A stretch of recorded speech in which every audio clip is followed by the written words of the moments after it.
Naram chaiva narottama Devim saraswatim vyasam Tato jayam udirayet Nashtaprayeshu bhadreshu Nityam bhagavata sevaya Bhagavati uttama shloke Bhaktir bhavati naishtike.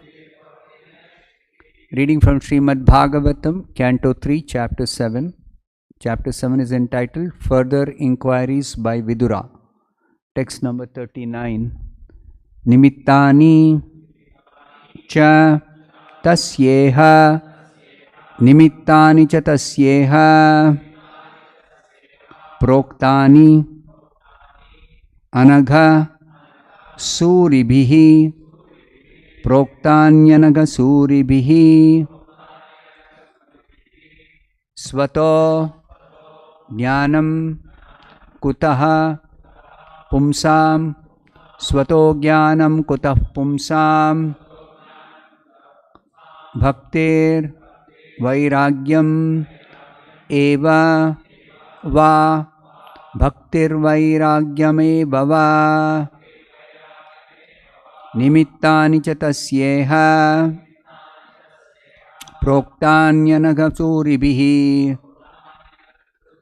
Svato Jnanam Kutah Pumsa Bhaktir Vairagyam Eva Va.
Nimittani, the source of knowledge.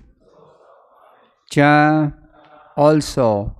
Tasya, of such knowledge. Iha, in this world. Proktani, mentioned. Anagha, spotless. Suribhihi, by devotees. Swataha, self-sufficient. Jnanam, knowledge. Kutaha, how. Pumsam, of the living entity. Bhaktihi, devotional service. Vairagyam, detachment. Eva, certainly. Va, also. Translation and purport by His Divine Grace A.C. Bhaktivedanta Swamy Prabhupada. Spotless devotees of the Lord have mentioned the source of such knowledge. How could one have knowledge of devotional service and detachment without the help of such devotees? Please repeat this translation after me. Spotless devotees of the Lord have mentioned the source of such knowledge. How could one have knowledge of devotional service and detachment without the help of such devotees. Purport by Srila Prabhupada. There are many inexperienced persons who advocate self-realization without the help of a spiritual master. They decry the necessity of the spiritual master and try themselves to take his place by propagating the theory that a spiritual master is not necessary. Srimad Bhagavatam, however, does not approve this viewpoint. Even the great transcendental scholar Vyasadeva had need of a spiritual master, and under the instruction of his spiritual master Narada, he prepared this sublime literature, Srimad Bhagavatam. Even Lord Chaitanya, although he is Krishna himself, accepted a spiritual master. Even Lord Krishna accepted a spiritual master, Sandipani Muni, in order to be enlightened. And all the acharyas and saints of the world had spiritual masters. In Bhagavad Gita, Arjuna accepted Lord Krishna as a spiritual master, although there was no necessity of such a formal declaration. So in all cases, there is no question about the necessity of accepting a spiritual master. The only stipulation is that the spiritual master should be bona fide. That is, the spiritual master must be in the proper chain of disciplic succession called the parampara system. Suris are great scholars, but they may not always be anagha or spotless. The anagha suri is one who is a pure devotee of the Lord. Those who are not pure devotees of the Lord, or those who want to be on an equal level with him, are not anagha suri. Pure devotees have prepared many books of knowledge on the basis of authorized scriptures. Srila Rupa Goswami and his assistants, under the instructions of Lord Sri Chaitanya Mahaprabhu, have all written various literatures for the guidance of prospective devotees. And anyone who is very serious about raising himself to the standard of a pure devotee of the Lord must take advantage of those literatures. Thus ends the Bhaktivedanta purport. Om Ajnanatimmirandhasya Jnananjana Shalakaya Chakshurunmilitam Yena Tasmai Shri Gurave Namaha. Nama Om Vishnupadaya Krishna Preshtaya Bhutale Srimate Bhaktivedanta Swaminiti Namine Namaste Saraswate Deve Gauravani Pracharine Nirvishesha Shunyavadi Paschatya Deshta Jaya Shri Krishna Chaitanya Prabhu Nityananda Shri Advaita Gadadhara Srivasadi Gauravakta Vrinda Hare Krishna Krishna Krishna Hare Rama Rama Rama Hare Hare. Continuing further Vidura's inquiries, in the previous verse which was describing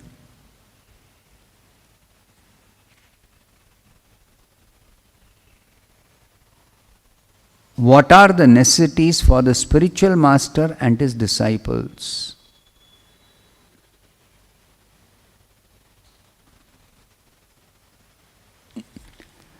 So in this verse, Vidura is inquiring,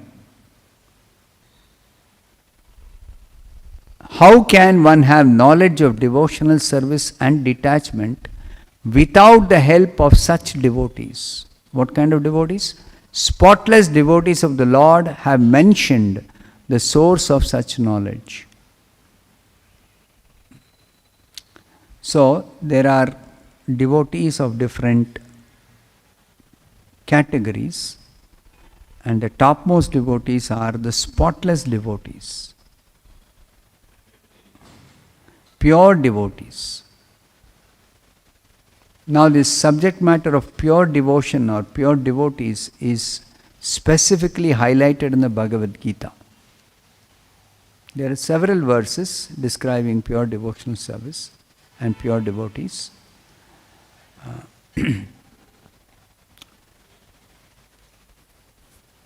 Ananya cheta sadatam yo mam smarati nityashaha tasyaham sulabha partha nitya yuktasya yoginaha. Ananya cheta satatam. Satatam means always, continuously, 24 hours a day. So many ways Prabhupada explains. Ananya cheta satatam. Without diverting one's mind or attention towards anything else, always continuously remembering Krishna, yomam smarati nityashaha, always remembering Krishna, never diverting the attention to anything else. Tasyaham sulabha partha. Krishna says, for such a person I am very easy to obtain. Because of his constant engagement in devotional service. Nitya yuktasya yoginaha. So how is it possible to always remember Krishna or always think of Krishna? Elsewhere Krishna says, Manmana bhavamad bhakto madhyaji mam namaskuru. Manmana means always think of Krishna. How to always think of Krishna? By constantly engaging in devotional service to Krishna. So this constant engagement is taught through the writings, through the example, through the instructions of pure devotees, spotless devotees.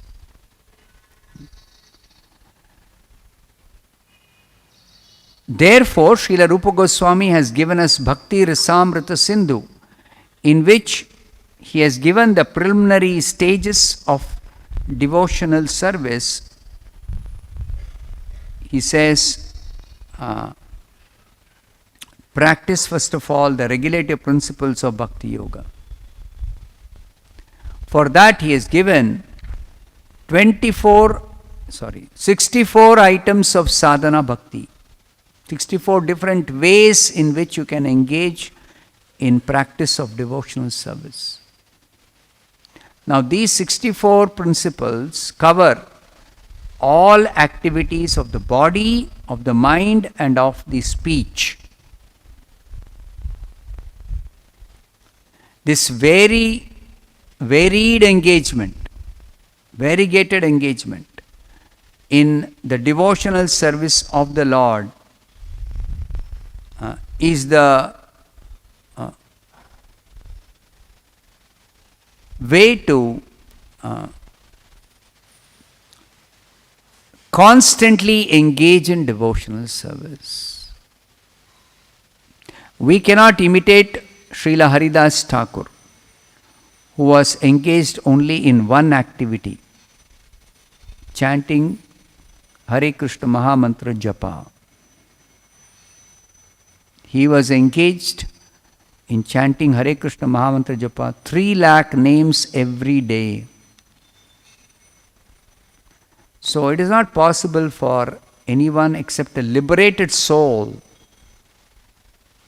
to constantly engage in devotional service like Haridas Thakur. Not possible. So therefore, the examples are there, the instances are there where the devotees engage themselves in pure devotional service constantly, always. Now such spotless devotees, they are always trying to guide the others who are not taken to devotional service. So the guidance of such spotless devotees is absolutely essential for us to get proper knowledge of devotional service, for us to properly practice and apply the principles of sadhana bhakti, the spiritual master is absolutely essential. And searching out for such a bona fide spiritual master is the real method of getting a bona fide spiritual master. Because Krishna is seated in the heart of every devotee, not only every devotee, is seated in the heart of every living entity. But particularly it is important to note that Krishna is seated in the heart of every devotee. So when Krishna understands the intention of the devotee, he definitely makes arrangement without a doubt, without even our asking him. But if we want to ask at all, Krishna, we ask for one thing, that is, please engage me in your service.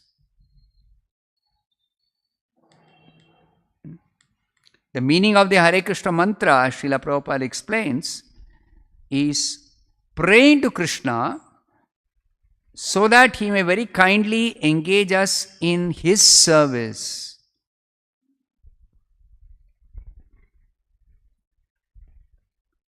And Krishna is very, very kind by nature.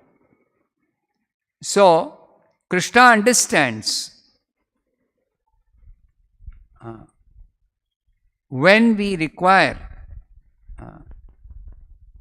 to engage in specific service. Accordingly, Krishna directs, Krishna instructs, Krishna gives intelligence, Krishna helps, Krishna sends his pure devotees. Actually, we are not as eager to go back to Godhead as Krishna is eager to take us back home, back to God. Prabhupada says this.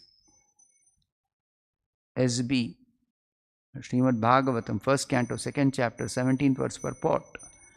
Prabhupada says, Krishna is very eager to take us back. We don't have the eagerness. What does it mean?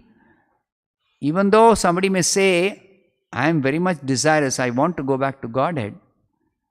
But if a spiritual aeroplane were to come now and say, get in, come, we'll say, wait. I got to settle something. So many things I got to settle down. So that's why Krishna does not say, you spend a lot of time making all arrangements. He says, Sarva dharman paridyajya mamekam sharanam vraja.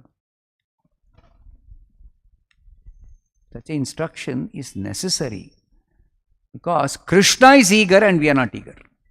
That's why it is required.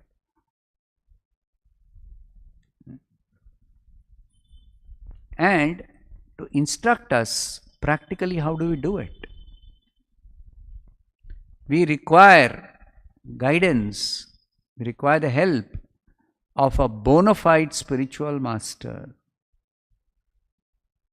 Therefore, the first sentence in the purport, Prabhupada says, there are many inexperienced persons who advocate self-realization without the help of a spiritual master.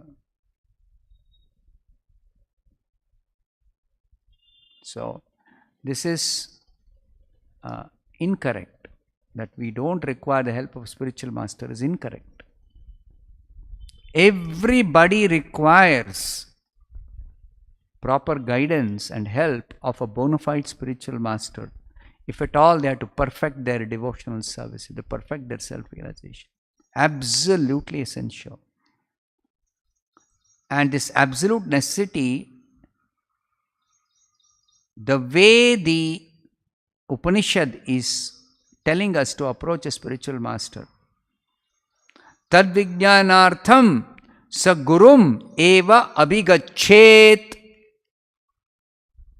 The particular use of this word, abhigachet. One must approach a bona fide spiritual master to realize the absolute truth, one must approach. There's no question of choice. There's no question of whether somebody likes to do it or does not like to do it. No. One must approach a bona fide spiritual master. So, the absolute necessity is stressed in all the scriptures. And Srila Prabhupada is telling, even the great transcendental scholar Vyasadeva, nobody can doubt Vyasadeva's scholarship. He is the one who has compiled all the Vedic literature. Practically the whole entirety of Vedas is compiled by Vyasadeva. He is the Acharya who put the Vedas in writing. He divided the one Veda into 4. He summarized the Vedic instructions or Vedic wisdom in the form of Upanishads. He wrote the Vedanta Sutra, giving the essence of the Upanishads teachings. He compiled the Mahabharata for less intelligent people. He wrote the 18 Puranas for elaborating on the Itihasa. Itihasa itself is very elaborately compiled in the form of Mahabharata. But the purport of the Mahabharata is given in the Bhagavatam.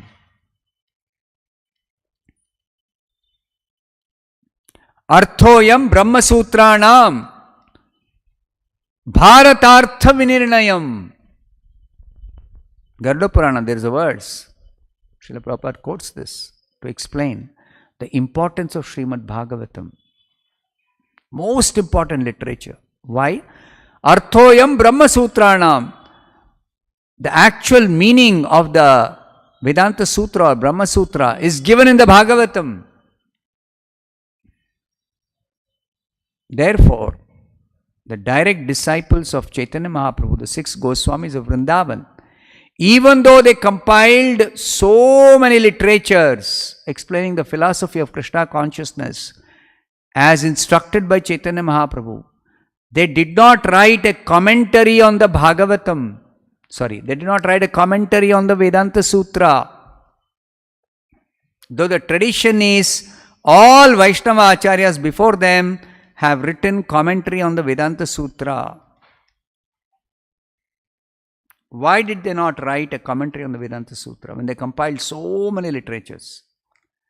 It is because Chaitanya Mahaprabhu has taught us the commentary on the Vedanta Sutra is written by Vyasadeva himself in the form of Srimad Bhagavatam. That is explained in the Bhagavatam and the Garuda Purana.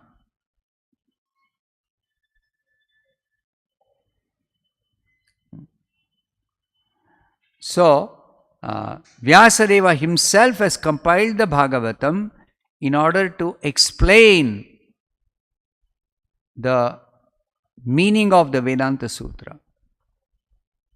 So, here is a commentary. It's also called a natural commentary because it's written by the very same author of the Vedanta Sutra himself has given us the Bhagavatam. Further, the Garuda Purana says, Bharatartha Vinirnayam. The explanation of Mahabharata is given in the Bhagavatam. Just one instance I will quote to help you understand this point. In the Mahabharata, it is explained how Kunti Devi underwent so many troubles.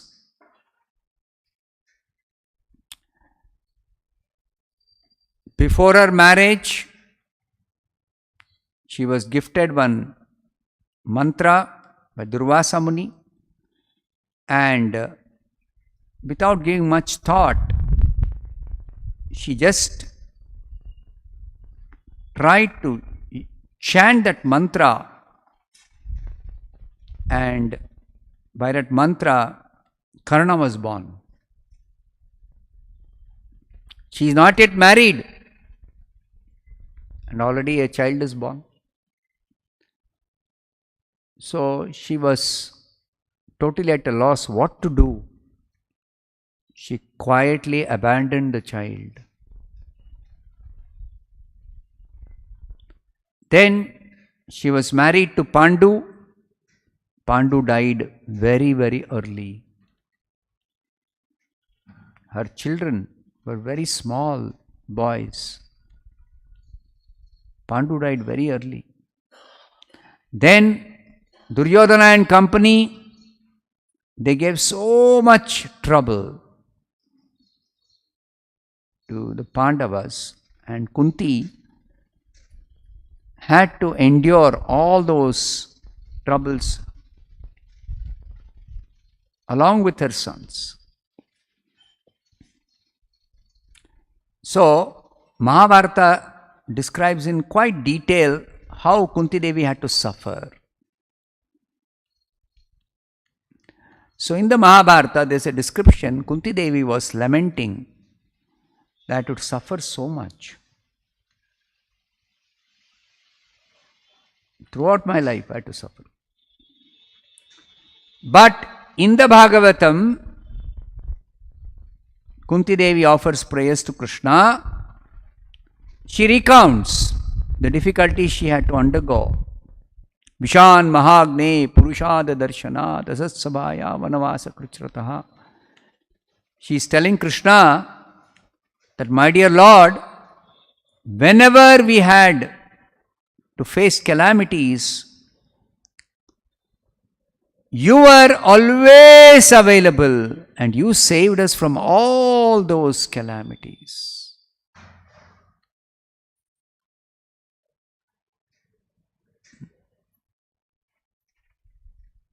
You saved us from all those calamities. Further, she prays, Vipadas santuta shashvat tatra tatra jagadguru. My dear Lord, I pray to you that those calamities may happen again and again and again. Have you ever heard any devotee praying to Lord, I want more calamities? Never.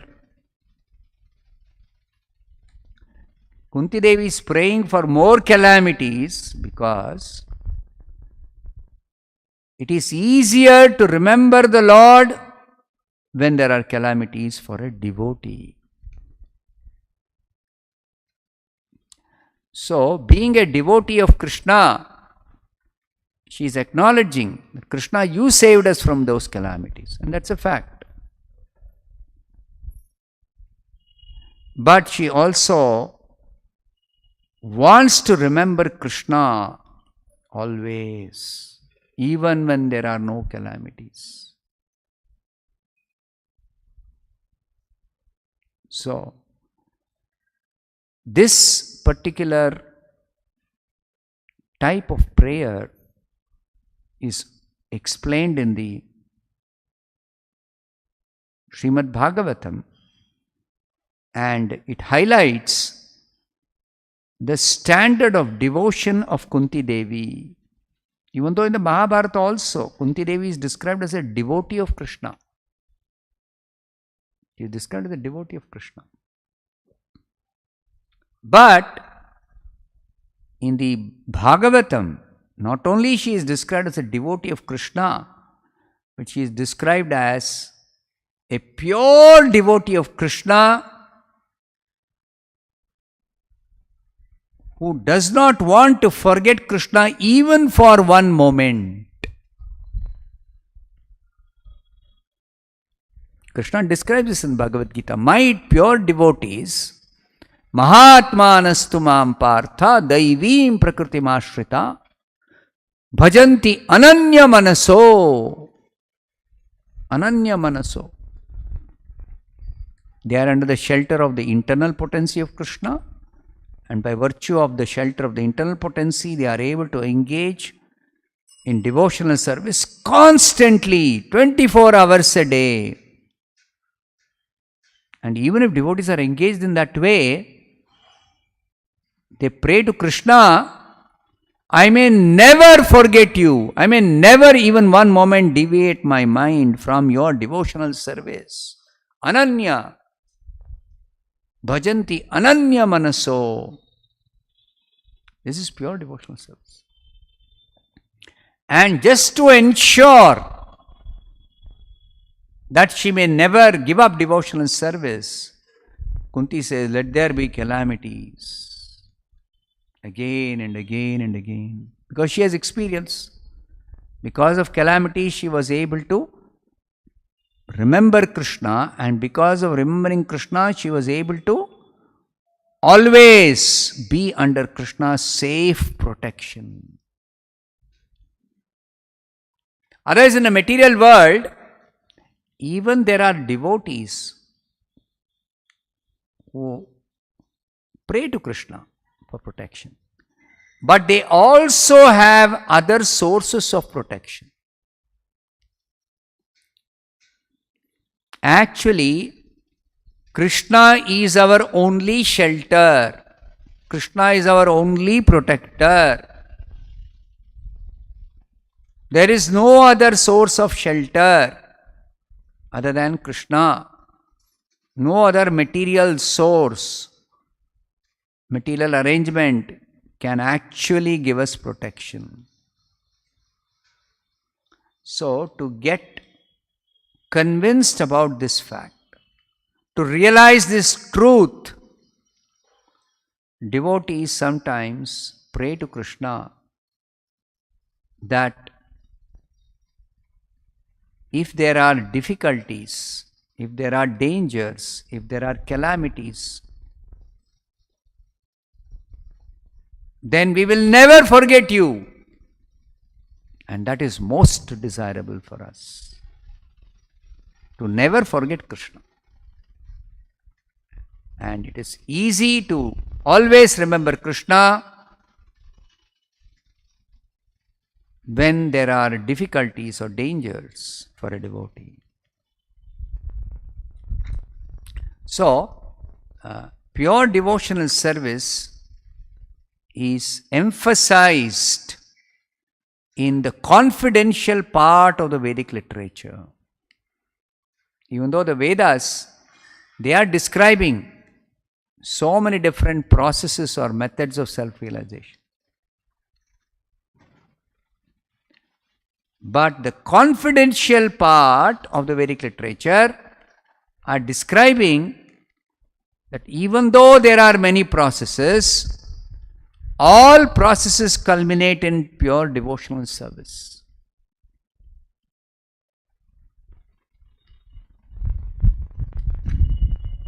All processes culminate in pure. In the 6th chapter of the Bhagavad Gita, Krishna describes different processes. And he says at the end of the 6th chapter, Yoginam api sarvesham madgatena antaratmana. So, because previous to that verse, he says,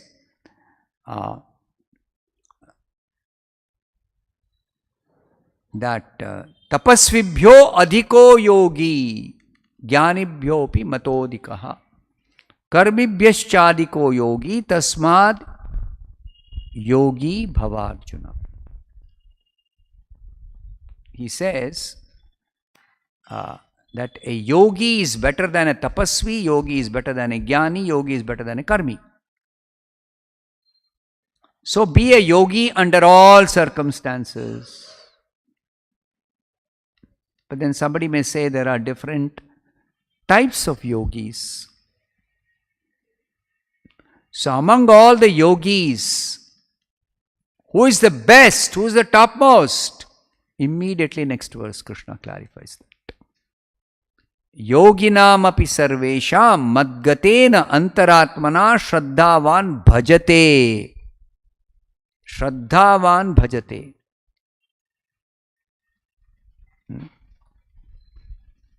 With transcendental faith, one who renders devotional service, while fixing the mind completely without deviation on Krishna.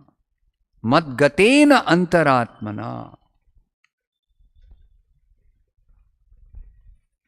Yoginamapi sarvesham madgatena antaratmana shraddhavan bhajate yomam same yukta tamo mataha. Yukta means one who is connected with Krishna. Yukta tama means one who is having the best connection, the topmost connection, the most firm connection with Krishna, the most secure connection with Krishna is the devotee, pure devotee. So therefore, this pure devotional service is only possible if we take shelter of a pure devotee. The other processes one may attempt to practice without the help of a spiritual master. One may try. Even though the other processes are also difficult without a spiritual master. With a spiritual master it becomes very easy. But in the case of pure devotional service,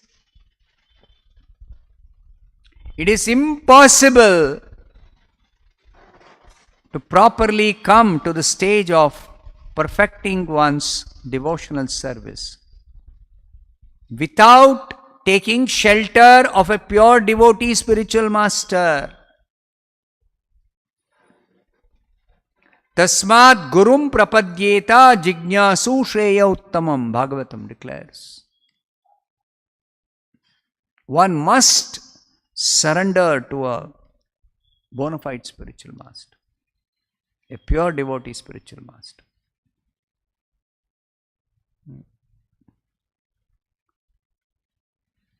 Shatkarma nipuno vipro mantra tantra visharadaha avaishnavo gurur nasyat Vaishnava Shwapacho Guru.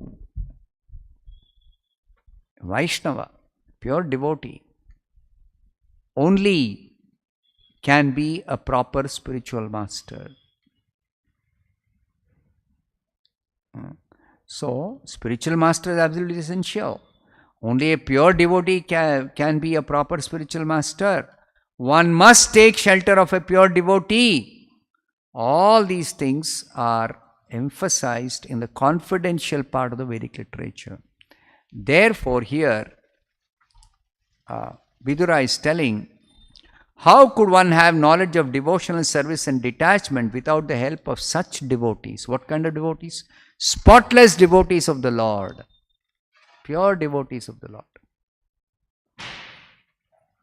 Therefore, Prabhupada is particularly highlighting here, Vidura is mentioning Proktani Anaghasuribihi. Suri means great scholar in the Vedic knowledge.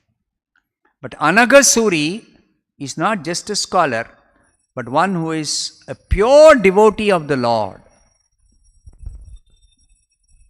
So particularly one should take shelter of Anaghasuri. Not just somebody who is just learned in the Vedic literature. Not only learned in the Vedic literature, but also a pure devotee of the Lord. What's the difference between somebody who is learned in the Vedic literature and a pure devotee of the Lord? Though both of them are very well conversant with the Vedic knowledge, only a pure devotee knows how to apply perfectly all the teachings of the Vedic literature. The teachings of the Vedic literature, theoretically, even though somebody may know, To apply is possible only if one is guided by a pure devotee who is situated in pure devotional service. Who is situated in pure devotional service. So therefore, the conclusion is that anyone who is very serious about raising himself to the standard of pure devotee of the Lord must take advantage of these literatures written by pure devotees. Under their guidance, study such literature. I'll stop here. Any questions?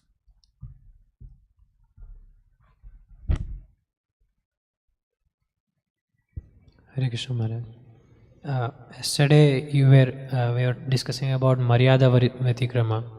So in a general discussion anywhere in an ashram or anything, someone asks a question. So there is always a better devotee available than me for say.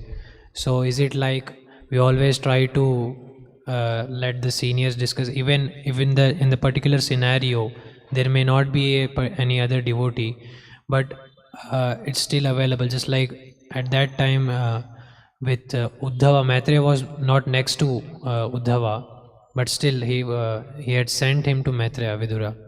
So how do we follow it? This specific instance of Uddhava directing Vidura to go to Maitreya is for the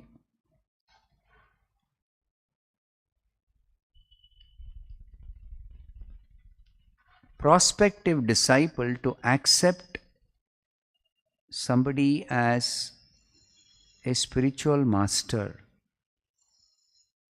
This is a specific instance. In discussion, it doesn't matter.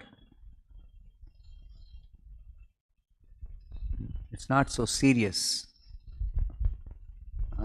Violation like that. If in a discussion you make a point, even though some senior devotee might be there. But when it comes to accepting a spiritual master, one should direct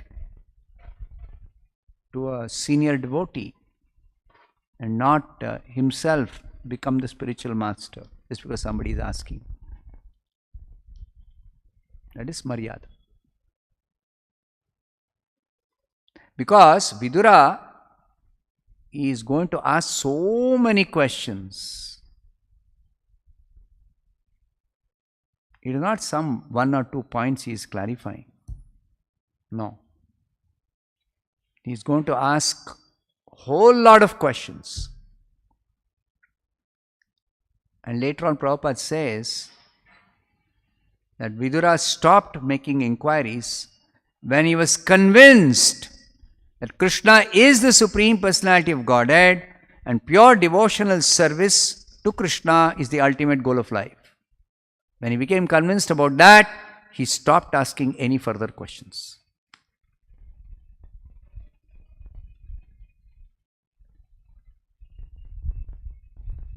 Even the Bhagavatam, Chatushloki Bhagavata says, one should make inquiries pertaining to the absolute truth.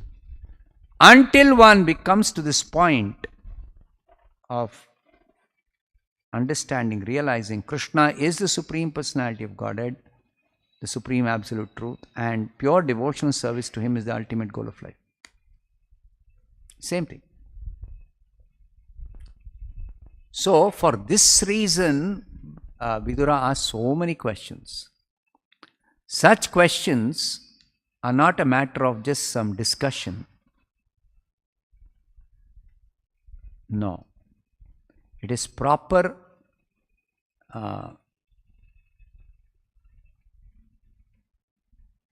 dissemination of transcendental knowledge through the bona fide process. Tadvidhi pranipatena pariprashnena sevaya upadekshanti te jnanam jnaninas tattvadarshinaha.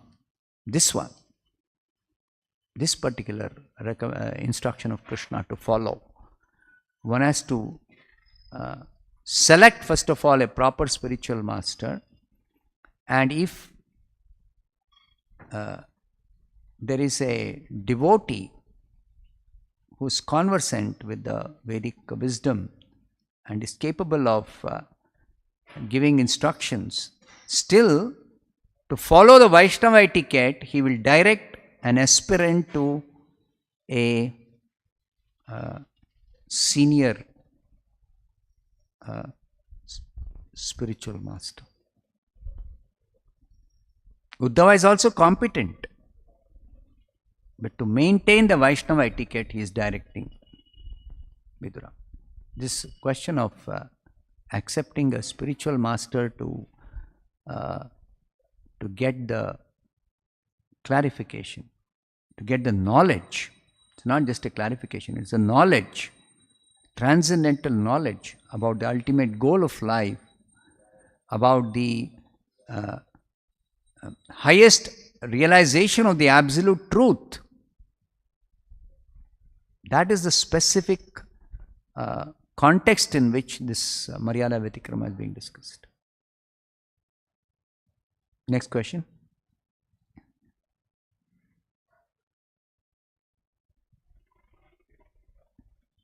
Hare Krishna Maharaj. Maharaj, I have got a doubt when you have told the two contradictory mentality or thoughts of Kunti Maharani recorded in two Vedic literatures. It's not contrary. Mahabharata is silent about Kunti Devi's pure devotion. Yeah, Maharaj. Yeah. So there in Mahabharata... So the confidential literature gives the confidential aspect of the transcendental knowledge. Pure devotional service is not easily available in the Vedas if you simply study the Vedas.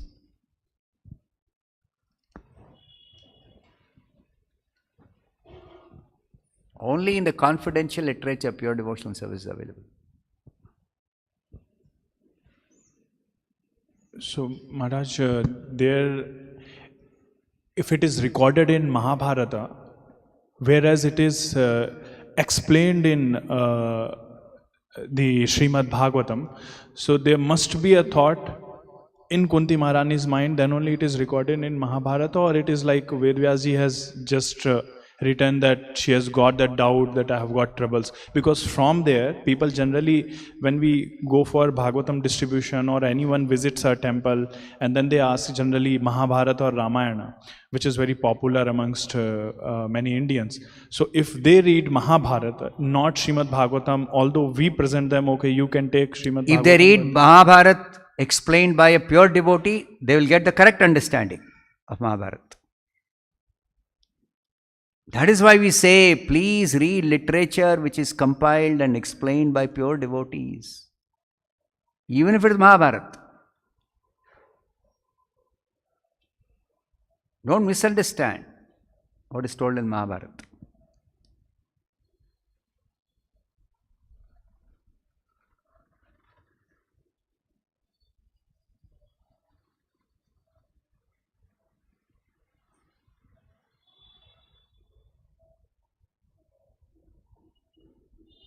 Okay, next question.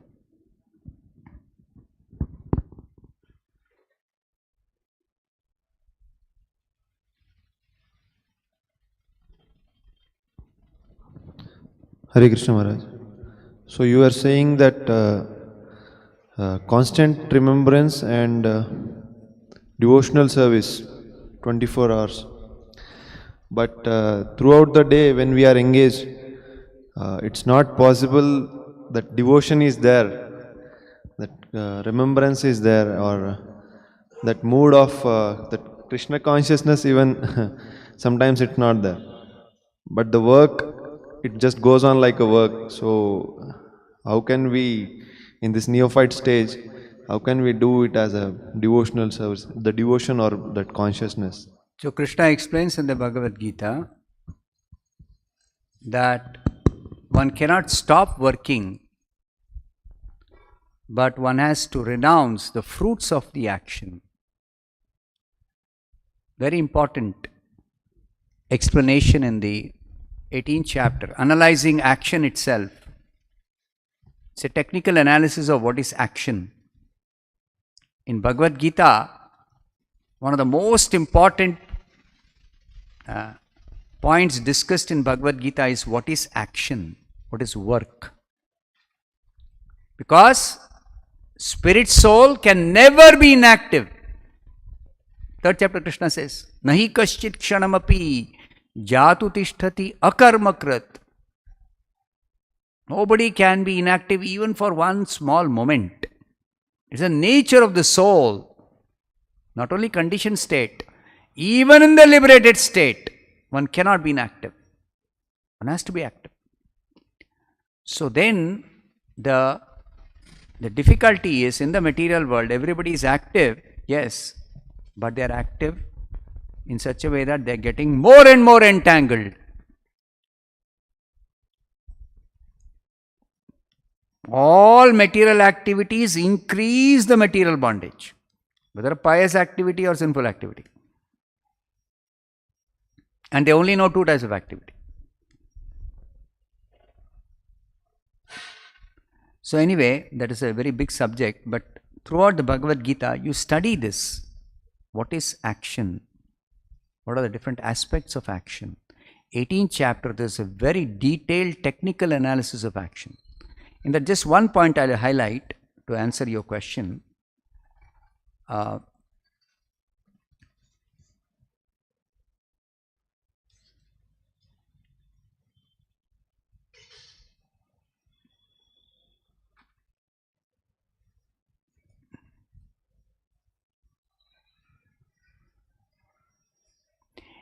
11th verse of the 18th chapter, the conclusion of a certain description of action Krishna is giving. It is indeed impossible for an embodied being to give up all activities. Embodied means those who have got a body. All of us have got a body. Everybody who is taking birth in the material world, all creatures have got body. So it is impossible for us to give up all activities. Therefore it is said that he who renounces the fruits of action is the one who has truly renounced. Renunciation means not renunciation of activities. Renunciation means renunciation of the fruits of action.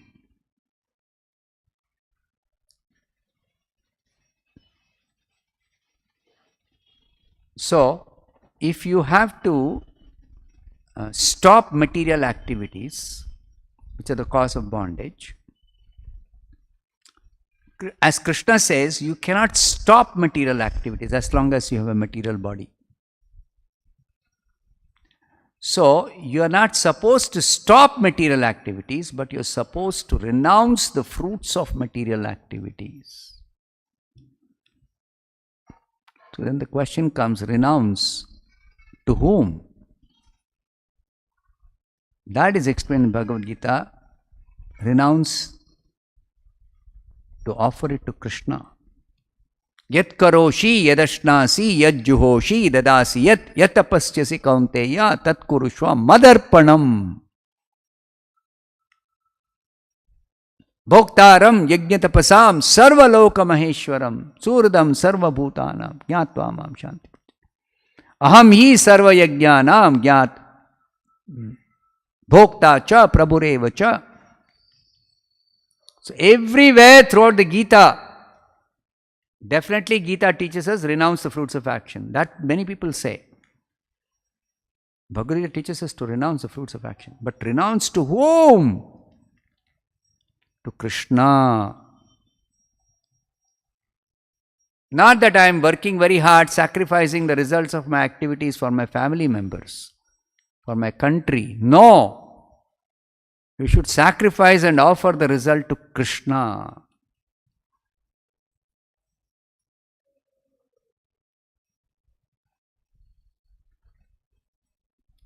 So if you are doing some work, like Arjuna is fighting on the battlefield of Kurukshetra. So before he's shooting every arrow, he's thinking of Krishna, Krishna, Krishna, Krishna, and then shooting the arrow? No. He is concentrating on the target, enemy, the mantra, or the prayoga, or the procedure, because the result of that action he is offering to Krishna. He is fighting for Krishna's sake. Therefore, the act itself is Krishna conscious activity. So what is important? Not the action itself. It is the consciousness with which an action is done determines whether the action is spiritual or material. If you do your routine duties, which are unavoidable in your present condition, but do them in Krishna consciousness, then that routine duty becomes spiritual action. It will not bind you.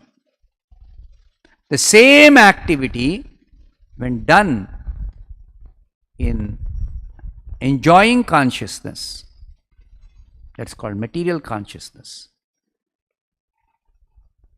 then that becomes the cause of bondage. So what are we required to do?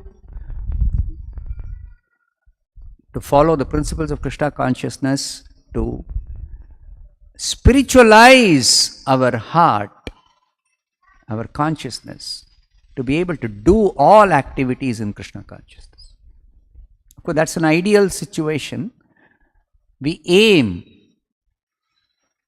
to purify our consciousness, to spiritualize our consciousness, to be able to do all activities in Krishna consciousness. That's all. So you don't have to stop any activity except sinful activities. Of course, we have to stop sinful activities. But even pious activities, it's not enough to do pious activities. Stop all sinful activities and do pious activities. That is not the perfection. That's a step towards perfection. But it's not perfection. Perfection is perform pious activities in Krishna consciousness. That is perfection. I'll stop here. Nantara Srimad Bhagavatam ki jai, Srila Prabhupada ki jai. Hare Krishna golden temple వారి మరో అపురూప కానుక హరే కృష్ణ వాణి ఆధ్యాత్మిక మాసపత్రిక. ఇప్పుడు mobile app ద్వారా కూడా సులభంగా పత్రికలు చదువుకునే సౌకర్యం, వార్షిక సభ్యత్వం, భగవద్గీత, భాగవత ప్రవచనాలు, స్ఫూర్తి సందేశాలు, ఇంకా మరెన్నో సదుపాయాలతో హరే కృష్ణ వాణి మొబైల్ యాప్ నేడే డౌన్లోడ్ చేసుకోండి. మరిన్ని వివరాల కోసం కాల్ చేయండి 9133107700.